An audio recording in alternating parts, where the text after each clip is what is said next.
वक्तव्य महाराज श्री के श्री चरणों में प्रतिनिवेदन करेंगे।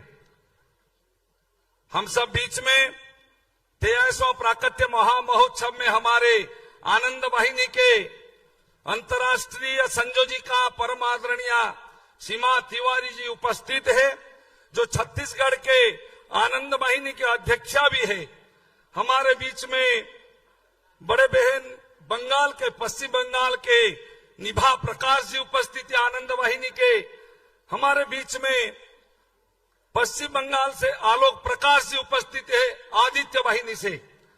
हमारे बीच में इंजीनियर प्रशांत आचार्य जी, जो पीठ परिषद गोवर्धन मठपुरी पीठ के महासचिव है, वो भी उपस्थित है। मैं स्वागत और अभिनंदन करता हूं और आदरणीय सुरेश चौहान जी को गुरुदेव के श्री चरणों में संक्षिप्त प्रतिनिवेदन के लिए निमंत्रण करता हूं।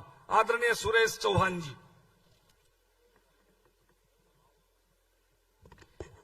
सभी को जय जगन्नाथ, जय जगन्नाथ। भारत माता की, गंगा माता की, गौ माता की, गायत्री माता की, आज के आनंद की। पूजनीय शंकराचार्य भगवान जी के चरणों में कोटि कोटि वंदन करते हुए उनके आज इस प्रागट्य दिवस पर मैं सुदर्शन टीवी के करोड़ों दर्शकों की तरफ से विनम्र अभिवादन व्यक्त करता हूं। आज इस आयोजन समिति का मैं विशेष धन्यवाद इसलिए करना चाहूंगा क्योंकि दिल्ली में और देश में ऐसे कार्यक्रम की आवश्यकता थी। इसका जो कार्यक्रम का नाम दिया है राष्ट्र उत्कर्ष दिवस, जब देश भर में वैलेंटाइन डे मनाए जा रहे हो, रोज डे मनाए जा रहे हो, ऐसे समय में राष्ट्र उत्कर्ष दिवस मनाया जाना उन सभी गंदगी को साफ करने का एक प्रयास है। और जो पश्चिमी संस्कृति का आक्रमण इस देश में हो रहा है उसका उत्तर भी तो चाहिए। और इसलिए राष्ट्र उत्कर्ष दिवस यह शब्द ही बड़ा विशेष है, क्योंकि उत्कर्ष केवल पैसों से नहीं आ सकता। हम दुनिया की एक नंबर की अर्थव्यवस्था हो जाए तो भी उत्कर्ष हुआ ऐसा नहीं कह सकते। उत्कर्ष के लिए ज्ञान चाहिए, जो जिसका वर्णन अभी संदीप जी ने यहां पर किया, जो हमारे पूज्य गुरुदेव जी के पास है। केवल ज्ञान से नहीं होगा, एक तप चाहिए, वो तप हमारे गुरु जी के पास है। और केवल तप नहीं, उस तप के लिए एक अधिष्ठान चाहिए, तो पूरी पीठ का साक्षात अधिष्ठान आपके पास है। और इसलिए राष्ट्र उत्कर्ष दिवस अगर किसी के नाम पे संयुक्तिक है तो आज है। तो इस राष्ट्र उत्कर्ष दिवस पर बाकी जन्मदिनों में और इनमें फर्क क्या है? तो अभी तक मैं प्रतिवर्ष आता हूं, तो मैं थोड़ा लेखा जोखा देना चाहता हूं, क्योंकि प्रतिवर्ष मुझे बोलने के लिए कहा जाता है। 2022 में जब हम आए थे तो शिक्षा के विषय में यहां पर चर्चा हुई, और मैं धन्यवाद करता हूं इस मंच की तरफ से, भारत के प्रधानमंत्री नरेंद्र मोदी जी ने नई शिक्षा नीति उससे के बाद लाई।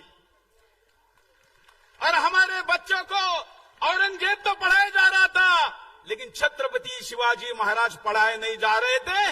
अब वो पढ़ाया जा रहा है। और आज के बाद अगर कोई अफजल खान पीठ पर वार करेगा तो पेट कैसे फाड़ना है, ये शिवाजी महाराज का चरित्र उन बच्चों को बताएगा। 2023 में मैं यहां आया था, तब पूज्य गुरुदेव के संकल्प के अनुसार, और मैं बड़ा दुर्भाग्य का क्षण है कि इस देश के न्यायालय में, सर्वोच्च न्यायालय में मेरे खिलाफ केस चला कि हिंदू राष्ट्र की शपथ लेना हेट स्पीच है। क्या आप ऐसा मानते हैं? क्या हिंदू राष्ट्र किसी के विरोध के लिए है? अरे हिंदू राष्ट्र बनेगा तो विश्व का कल्याण होगा, यह हमारी धारणा है। किसी का गला काटने के लिए नहीं है, किसी का जबरदस्ती धर्मांतरण करने के लिए नहीं है। लेकिन सर्वोच्च न्यायालय में जब केस चल रहा था तो पूज्य गुरुदेव जी ने मुझे कहा कि देश के सर्वोच्च न्यायालय में आपके खिलाफ हिंदू राष्ट्र की शपथ की केस चल रही है, इस बार का आपका भाषण हिंदू राष्ट्र पर ही होना चाहिए और आप देश भर में वो शपथ लेते रहिए। उसके बाद मैंने हजारों मंचों पर शपथ ली। आज मेरे ऊपर 1831 मुकदमे देश भर में चल रहे हैं। मैं गर्व के साथ इस मंच से कहता हूं कि ये मुकदमे न्यायालयीन व्यवस्था के द्वारा भले ही चले, लेकिन देश की सबसे बड़ी आध्यात्मिक न्यायपालिका ने मुझे कहा है कि हिंदू राष्ट्र की शपथ लेते रहो, जितने मुकदमे होंगे देखते जाएंगे।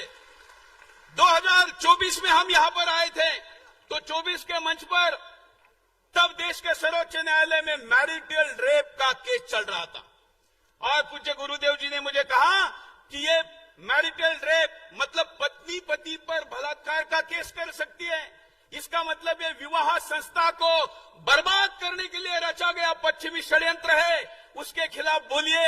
हम बोले और मैंने कहा ना, इस मंच के एक आध्यात्मिक शक्ति का परिणाम है कि देश के सर्वोच्च न्यायालय में एड़ी चोटी का जोर लगाने वाली विदेशी शक्तियों का पराजय हुआ और वो दुष्ट कानून इस देश में नहीं आ सका। 2025 में आज एक नया विषय मैं सामने रखता हूं। हमारे सभी के घरों में हमारे साक्षात आध्यात्मिक शक्तियों से ज्यादा समय टीवी पर जाता है और इन टीवी पर ओटीटी प्लेटफॉर्म हमारे बच्चों के लिए एक बड़ा राक्षस का काम कर रहे हैं। इस देश के सबसे प्रभावशाली मंत्री इस मंच पर सामने बैठे हुए हैं, एक राज्य की मुख्यमंत्री बैठी है, देश के सर्वोच्च आध्यात्मिक विभूति बैठे हैं और मेरे जैसा पत्रकार एक हिंदूवादी कार्यकर्ता इस अवसर को गंवाना नहीं चाहता।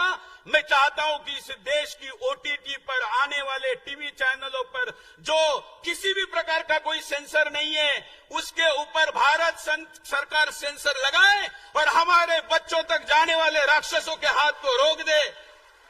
मैं आशा करता हूं कि अगले वर्ष जब मैं इस मंच से लिए गए संकल्पों की पूर्ति की बात करूंगा तो भारत सरकार के सबसे प्रभावशाली मंत्री उनका मैं उसके अगले वर्ष धन्यवाद कर सकूं कि ओटीटी पर नियंत्रण आएगा और हमारे बच्चों पर ये विदेशी राक्षस नहीं पहुंच पाएगा। धन्यवाद। जय श्री राम।